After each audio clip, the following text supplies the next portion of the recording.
चंद्रपूर जिल्ह्यातून एक धक्कादायक आणि मन हेलावून टाकणारी घटना समोर आली आहे। जमिनीचा मोबदला मिळत नसल्याने 5 आदिवासी शेतकऱ्यांनी एकाच वेळी टोकाचं पाऊल उचललंय। कोरपना तालुक्यातील कुसुंबी गावातील कोलाम बांधवांनी माणिकगड सिमेंट कंपनीसाठी आपली जमीन दिली, पण तब्बल 15 वर्ष उलटूनही त्यांना योग्य मोबदला मिळालाच नाही। एकतर मोबदला द्या, नाहीतर आमच्या जमिनी परत करा, या मागणीसाठी हे शेतकरी वर्षानुवर्ष प्रशासनाचे उंबरठे झिजवत होते। पण शेवटी संयमाचा बांध फुटला। 13 एप्रिल रोजी राजुरा उपविभागीय अधिकारी कार्यालयात या 5 शेतकऱ्यांनी विष प्राशन करून आत्महत्येचा प्रयत्न केला। घटनेनंतर एकच खळबळ उडाली। पोलिसांनी तात्काळ धाव घेत सर्वांना रुग्णालयात दाखल केलं।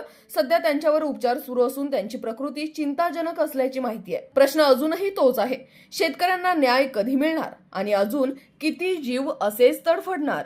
लगेच राजुराकडे दवाखान्यामध्ये गेलो आणि दवाखान्यामध्ये 5 पेशंटचा उपचार होत असताना डॉक्टरांनी सांगितलं की 2-3 जणांची प्रकृती नाजूक आहे, त्यांना रेफर करणं गरजेचं आहे आणि लगेच त्यांनी रेफर केलं। वास्तविक पाहता ही जी घटना घडली याला कारणीभूत महसूल विभाग जबाबदार आहे आणि विशेषतः माणिकगड सिमेंट कंपनीचं व्यवस्थापन जबाबदार आहे। गेल्या 7-8 वर्षापासून सातत्यानं हा वाद सुरू आहे।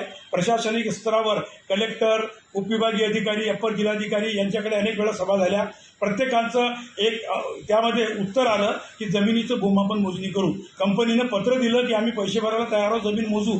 आम्ही सुद्धा मागणी केली, जमीन मोजा, दूध का दूध, पाणी का पाणी, आणि तुमच्याकडे जी 493 हेक्टर जमीन दिली, फॉरेस्टची जमीन तुम्ही वापस केली, ते कुठं आहे? आणि आमच्या या ज्या आदिवासींच्या जमिनी तुम्ही टप्प्याटप्प्यानं जेव्हा खदानीचा विस्तार केला त्या बळकावलेल्या आहे, त्याचा मोबदला दिला नाही। त्यांचा मोबदला द्यावा, नोकरी द्यावी, बाजारभावाप्रमाणे आज जे दर चालू आहे त्या दरानुसार पैसे द्यावे, परंतु त्याकडे कंपनीनं दुर्लक्ष केलं। उलट जिल्हाधिकारी आणि उपविभागीय अधिकाऱ्यानं नायब तहसीलदाराला पत्र दिलं। 1984-85 मध्ये ज्या आदिवासींना जमिनीचा मोबदला दिला याचा शपथपत्र मानव अधिकार आयोगाकडे, अनुसूचित जाती जमाती आयोगाकडे, सुप्रीम कोर्टामध्ये आणि नागपूर न्यायालयामध्ये दाखल केला आणि त्याच्यात त्यांनी दिलं की 40 वर्षापासून ही जमीन आमच्या ताब्यात आहे आणि 24 लोकांना आम्ही जमिनीचा मोबदला दिला। असं असताना मग त्यांना गेल्या या महिन्यामध्ये मार्च महिन्याच्या शेवटी त्या लोकांना हेक्टरी 10 लाख रुपये देण्याची गरज कंपनीला का पडली? याचा अर्थ एग्रीमेंट बोगस होता, भूमापन मोजणीचा नकाशा बोगस आहे,